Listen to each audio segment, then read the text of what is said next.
سبحان الله، 7 من أغرب الأشياء التي اصطادها الناس حول العالم. لن تصدق ماذا وجدوا.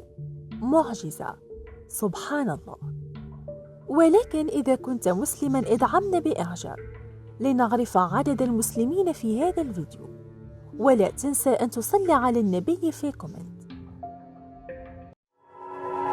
Audio Jungle.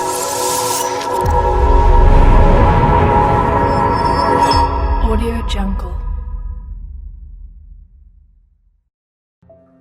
11 من أغرب الأشياء التي اصطادها الناس حول العالم.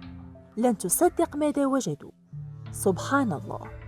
ولكن إذا كنت مسلما لا تنسى اللايك والاشتراك بالقناة حتى نعرف عدد المسلمين في هذا المقطع، فالدل على الخير كفاعله. يوجد حول العالم العديد من الكائنات الحية الغريبة والمخيفة، والتي تنال إعجاب ودهشة الكثير من الناس. ولحسن الحظ بعض من الصيادين استطاع صيد هذه الأسماك، وهذا ما كان يسبب دهشة للكثير منهم. ونحن هنا اليوم في هذا الفيديو سوف نشاهد معا بعض من هذه الأسماك. سمكة لها فمان. اندهش الجميع عندما تم نشر هذه الصورة لهذه السمكة التي كان لديها فمان، ولكنها كانت تعيش حياة صحية جيدة. وعندما تم نشر هذه الصورة على مختلف مواقع التواصل الاجتماعي، نالت إعجاب الكثير من الناس. ولم يستطع أي من العلماء الوصول إلى تفسير إلى هذه الحالة الغريبة، ولكن يقول البعض أنه من الممكن أن تكون قد تعرضت لهجوم من قبل واحدة من الأسماك، والبعض الآخر يقول أن التلوث البيئي من الممكن أن يكون واحد من الأسباب التي أدت إلى هذا الشيء. سمكة التنين. استطاع أحد الصيادين في مياه ألاسكا صيد هذه السمكة التي كانت تشبه التنين، وهي تعتبر واحدة من الأسماك الجذابة التي تمتلك أعينا كبيرة للغاية. كما يقال أن طول هذه السمكة يتعدى المتر. وفي الحقيقة إن العلماء لا يعرفون الكثير عن نوع هذه السمكة، كما يقال أن طعم اللحم الخاص بها غير لذيذ، ولذا فهو لا ينال إعجاب الكثير من الناس. حورية البحر. يقول الكثير من الناس أن حورية البحر تعتبر من الكائنات والمخلوقات غير الحقيقية، والتي لا توجد بالفعل في الواقع.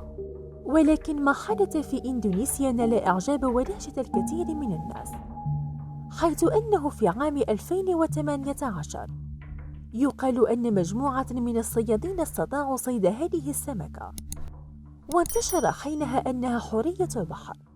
ولكن في الحقيقة أن هذا الشيء كان عبارة عن تمثال تم نحته من قبل أحد من الرسامين، وهذا يعني أن القصة غير حقيقية ومفبركة، وأن مثل هذه الكائنات لا توجد بالفعل في المياه. أفعى ثعبان البحر.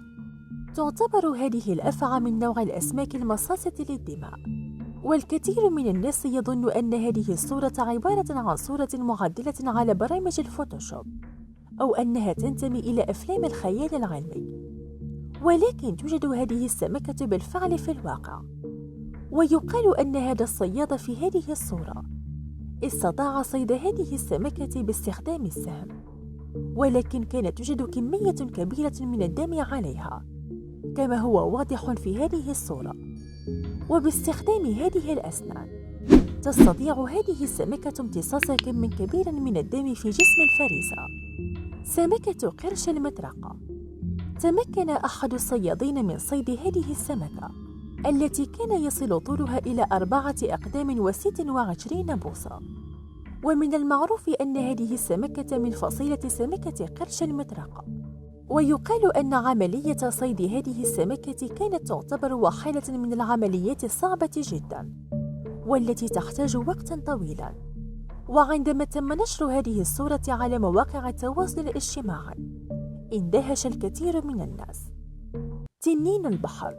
استطاع هذا المصور أسترالي الجنسية التقاط هذه الصورة لتنين البحر الذي كان قد نال إعجاب الكثير من الناس، ولكن لسوء الحظ أن هذا التنين كان يوجد داخل كيس بلاستيكي بسبب تلوث المياه، وهذا ما جعل هؤلاء الصيادين والغواصين يحاولون تقديم المساعدة له عن طريق تحريره من هذا الكيس. وتم نشر هذا الفيديو على مختلف مواقع التواصل الاجتماعي بعنوان الحفاظ على المياه من التلوث حتى لا يضر هذا الكائنات البحرية. سمكة الديناصور. استغرق هذا الأمر حوالي 30 دقيقة حتى استطاع هذا الصياد إخراج هذه السمكة من على عمق 7290 متراً. واندهش الكثير من الناس عندما رأوا هذه السمكة، وازداد الأمر دهشة عندما تم نشر هذه الصورة الخاصة بها على مختلف مواقع التواصل الاجتماعي.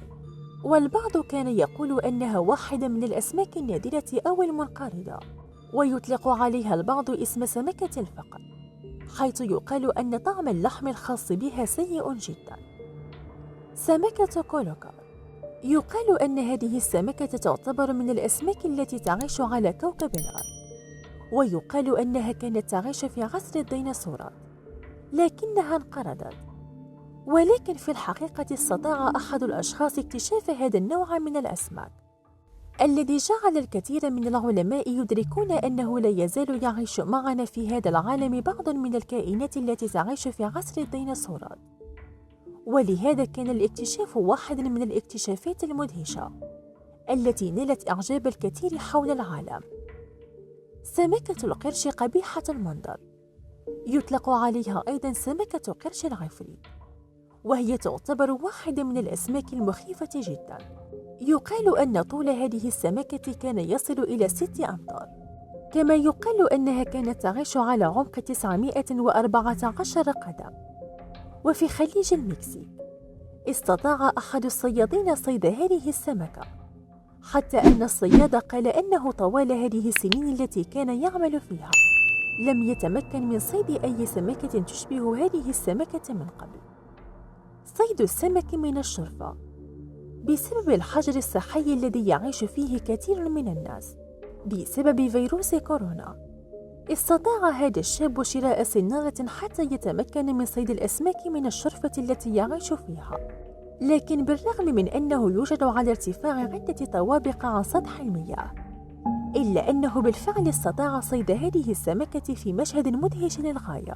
وبالفعل تم نشر هذا الفيديو على مختلف مواقع التواصل الاجتماعي. هذا ما نال إعجاب الكثير من الناس حول العالم، حتى أن البعض كان يحاول تطبيق هذه الفكرة من أجل القضاء على الملل. هذا الرجل كان يتجول في العديد من البلدان حول العالم. استطاع صيد كم كبير جدا من الأسماك، وذلك بعد أن استطاع السفر إلى مختلف الدول الأخرى حول العالم، حيث سافر إلى حوالي 63 دولة وحوالي 137 ولاية. ويقال أنه اصطاد حوالي 1800 سمكة. ومن خلال العديد من الصور كان من الواضح أنه استطاع صيد مختلف الأسماك حول العالم، وهذا يعني أنه استطاع وضع أرقام قياسية جديدة في صيد مختلف أنواع الأسماك من مختلف الأماكن بكميات كبيرة جدا.